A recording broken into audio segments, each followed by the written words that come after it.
C'est avec un sentiment agricole que je vous remercie de nous suivre sur Espace TV.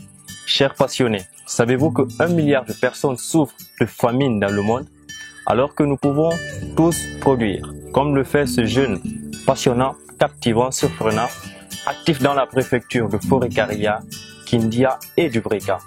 Suivez le parcours de Monsieur Soumbalako Camara. Je m'appelle Sambasoul Camara, je suis ingénieur agronome. J'ai fini mes études universitaires agronomiques en 2004. Groupe Malal est une entreprise agro-pastorale de production et de prestation en agro-pastoral. Donc cette entreprise fait la production des cultures maraîchères, des cultures vivrières telles que le manioc, nous faisons des cultures de bananes, de la plantation, nous faisons des cultures d'ananas. Aujourd'hui, nous offrons des services sur tout le plan agricole, commencer par l'étude de faisabilité des domaines agricoles, en passant par la mise en œuvre. On affecte des techniciens auprès des différents clients et à travers, présentement, nous couvrons les 3 régions naturelles sur les 4 dans la République de Guinée. Aujourd'hui, nous sommes dans un champ de tomates. C'est la variété mongale, c'est une variété importée, elle est hybride. Sinon, nous faisions aussi, comme l'entreprise que nous sommes en train de conduire, c'est une entreprise à vocation agroécologique. Nous produisons nos propres semences ici, mais cette semence, comme c'est la sécheresse, nos semences ne sont pas arrivées d'abord, c'est une semence que nous avons achetée. Donc elle est hybride, c'est la variété mongale.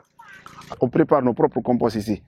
Au lieu d'acheter les engrais chimiques dans les magasins qui coûtaient cher, nous avons préparé nos propres composts. Parce que nous sommes aujourd'hui expérimentés en matière de préparation de compost. On fait même la vulgarisation de ce compost. Donc c'est ce compost que nous avons mis dans les trous, nous avons mélangé. Tout le travail que nous faisons ici, c'est les traitements phytosanitaires, mais d'une manière écologique, et l'arrosage pour le moment. Après avoir fini de faire le butage, 2 mois après, on s'attend à faire la première récolte. Cette culture, elle est rentable. Si vous voyez, depuis que nous avons commencé à mettre en place cette entreprise, on mélange toujours les cultures maraîchères aux cultures fruitières. Parce que comme je vous ai dit auparavant, nous faisons de la banane et de l'ananas, mais c'est des cultures qui ont un cycle très long. C'est de 14 mois pour la banane, de 18 mois pour l'ananas. Donc pour nous permettre d'avoir une trésorerie et d'avoir aussi un retour sur investissement, on fait les cultures maraîchères. Surtout la tomate et l'aubergine. La tomate, pourquoi? Parce qu'elle, sa durée, c'est maximum, c'est 3 mois, 15 jours, ça va trouver que nous avons fini. Mais si tu investis, chaque plant peut nous donner 0,5 kg.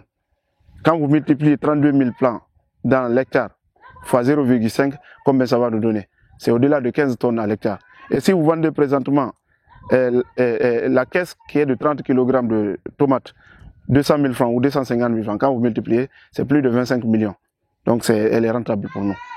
Ici, nous sommes dans la 2e exploitation de notre entreprise. Nous avons 4000 m² ici de tomates. C'est le premier champ que nous avons mis en place. Et ça obéissait à quoi? À la demande.